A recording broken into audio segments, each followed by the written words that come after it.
Right, I'm checking to check it out. So just a quick video really, um, on on why you shouldn't say certain things to certain people about certain subjects. Now, the subject I'm talking about is is to do with when fathers don't are not able to see their child or children, right, because of their vile mothers, right, and and the conversation always comes up, especially at these ages. I'm 37, right? So, when you meet people, talk to people, whatever, one general subjects will come up about, oh, have you got any kids? Or people that you already know, people who already know you, who know you got kids, they'll be like, oh, how's your kids? Blah, blah, blah, that kind of thing. So, and obviously, the ones that know my situation, I don't really need to explain to them really. And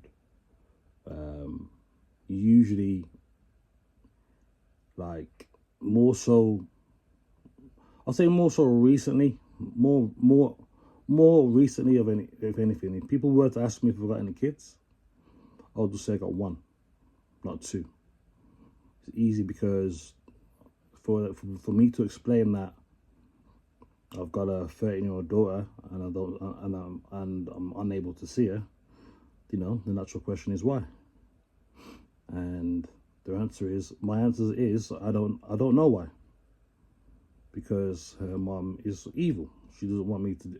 She doesn't want anything to do. Want me to do anything to do with my daughter's life now. And most people will think, well, why is that then? Well, what happened? The answer is I don't know. I didn't do anything wrong, right? I've done nothing wrong. I've always tried to see my daughter since birth. Since we split up several months after she was born, right? I've always been active in seeing or wanting to see my daughter, and all throughout the year she's made it difficult for me to see her. There'll be times where it's been fine, well, I'll see her a couple times a month or whatever like that, and then sometimes you'd be months and months, because she'll always be busy somewhere, or her nan's looking after her, or this and that. I'm like, well, so what? So what if her nan's looking after her? I'm her dad, right? But stuff like that, right? And not to mention, whenever she gets with a new man, I'm definitely out of the picture then. Whenever she's got new men, right, they want to play happily families and leave the biological dad in the fucking I don't know, leave him out. Yeah, leave him out to fucking leave him out. All right, that's how these women are. Right, and it's quite mind-boggling as to why women do this. Right. Yeah, it'll be easy. It'd be so easy for me to have a legit reason to say why I don't like. I can understand if I've done something bad or whatever, right? And her mum was a bit, her mum then decided not, was very wary of me, or just didn't want me to have any relationship with daughter, with our daughter. I can't, it'd be so easy for me to have said that, yeah, I've done this and that, and and I can understand why she's being that way, but I haven't done fuck all. So it's very, and people can't really get. Some people might not be able to get their heads around it. Like, I'm thinking, well, you've done nothing wrong. You pay for your child. You want to see your child, but the mother doesn't want you to have anything to do with your daughter. It sounds ridiculous, doesn't it? But that's the situation I'm in. So it's easy for me not to say that I've got a daughter. It's easy, because I don't have to then go and explain why. I know why. I know why, because there's women out there that like to be a single independent mum. They'll happily be with somebody, whether it's not even not really that you're not really in a serious relationship, but if let's say if they fall pregnant, they'll happily keep the kid, make sure they'll keep you at arm's length, they'll keep you away, they'll make sure they're taking your money every week though, and bring them up by themselves. This is a trend. This is a trend. This is not, it sounds stupid, doesn't it? But this is a trend. This is a real life trend. What's been going on for a few years now. It doesn't really make sense, does it? Like, what do you gain from being, a strong, single, independent mother? What do you gain from that? But there's a lot of women out there what do that. A lot of women, a lot of men want to see their daughter or their son. They've done nothing wrong, and that's and the women are like that for some reason, But that's a situation that I found myself in. Right, obviously I didn't know any better back then. I was young. I was like, how old was I then? I must have been about. I think she was born. I think she got conceived. I think she was conceived in 2022 and she was born in 2023. So, but anyway, yeah, But anyway, yeah. So mistakes happen, right? But but anyway, that's long and short of that. But what I'm really trying to say is that I know people mean well when they say this thing. I know people mean well when they say it. When people say, oh, you just gotta wait till she gets older and she can make her own mind up and that. Okay, and then she'll try and then she'll be able to find out who you are and have a relationship with her. Okay, cool. That sounds all well and dandy, doesn't it? It sounds all well and good. So okay then. So what do you expect me to do for this? I've heard this ever since for years now. So when she's 6 years old, let's say she was 6, and people are saying this stuff to me, which they have done. So you're telling me that, so she's 6 years old, for example. So you're telling me I gotta wait 10 years to hopefully, or 10 or 11 years to hopefully to hear from my long lost daughter. Is that what you expect me to do? So that's all right then, isn't it?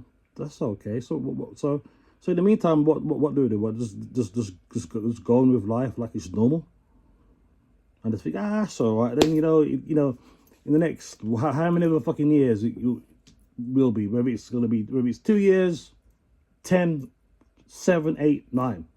So that's all right. And I'll wait 10 years or 8 years or whatever.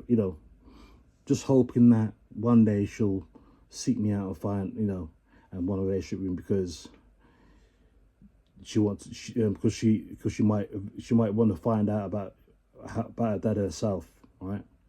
Okay, cool. So I'm just gonna just sit back and wait and act like nothing's not, and act like everything's just normal. Okay, so when you look at that, it doesn't make sense, does it? It doesn't make sense. It's not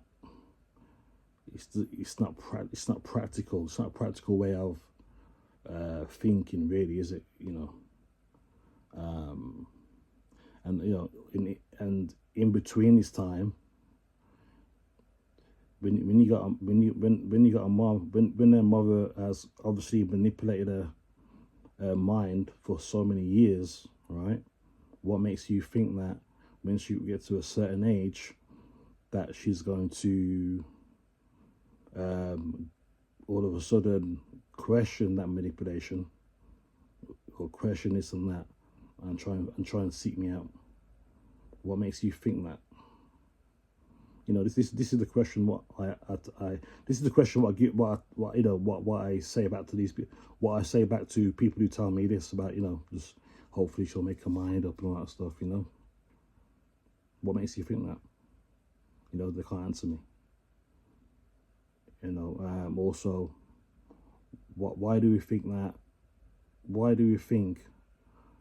You know, especially as humans, you know, this is pretty much a human trait, right? What a lot of us do, we're not even conscious that we're doing it sometimes. It's just a human trait, but we seem to have this level of arrogance where we feel that we will be given, that tomorrow is a given, that we will wake up tomorrow, that we will make it to next week, that we will make it to next month, that we will make it to next year, right?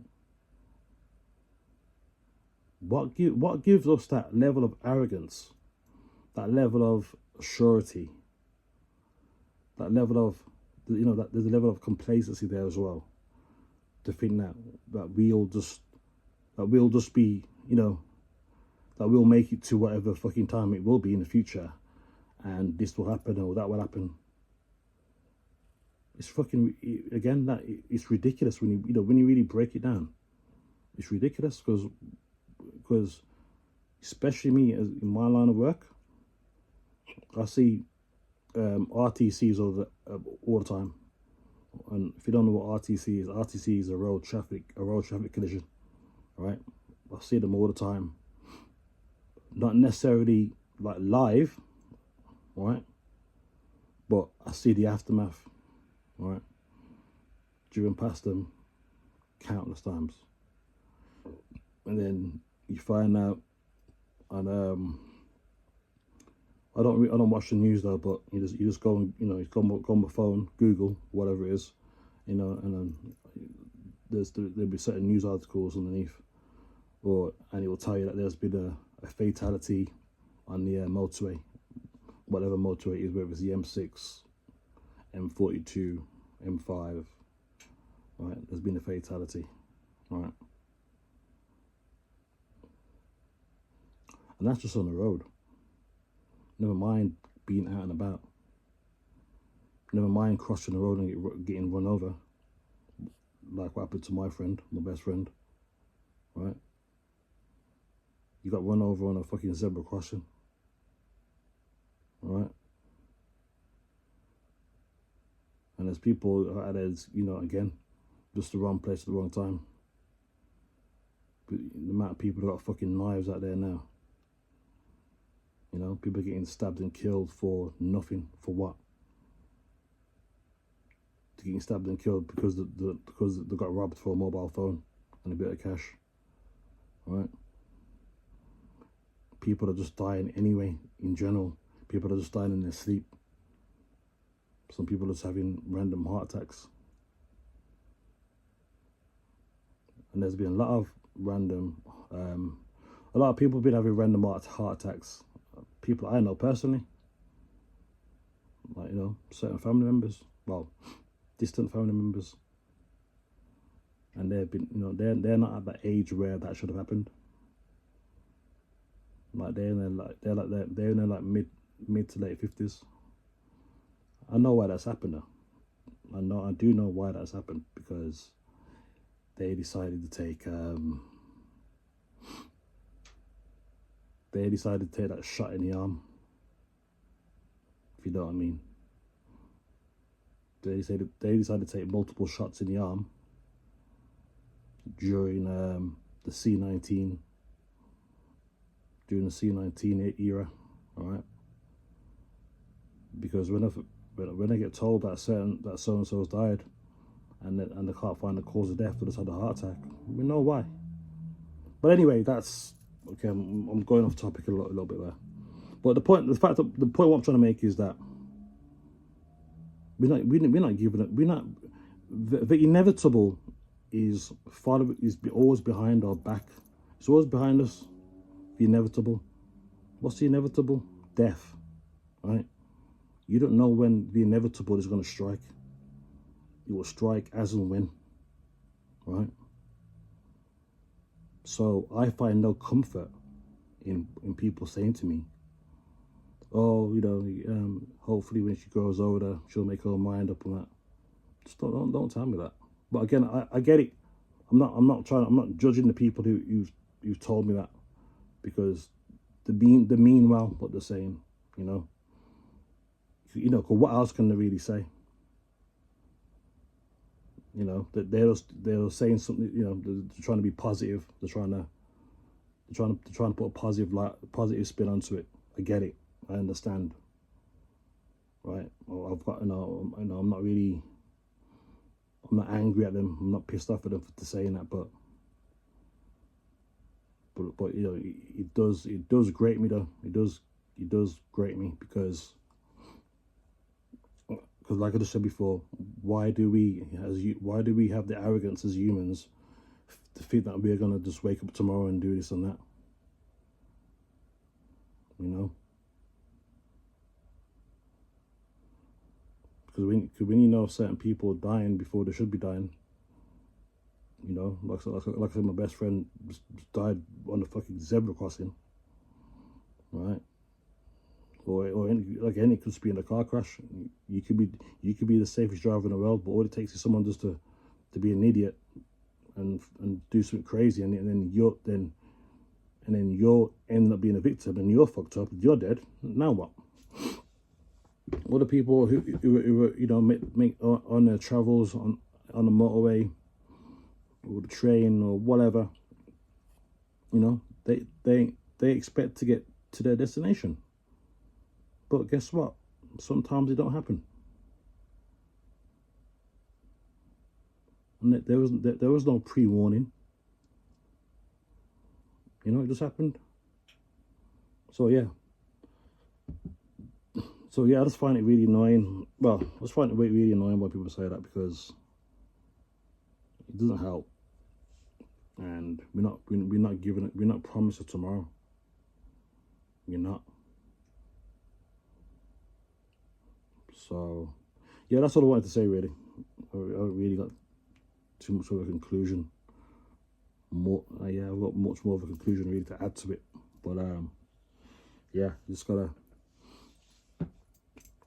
I just feel... Me personally, like, obviously now, if I knew someone else was going through the same thing, obviously I would not tell them that. You know, I wouldn't say that to them. But anyway, this video's gone on long enough. Anyway, I didn't expect it to go on this long. You know, I started rambling. But anyway, until next time, I'm out.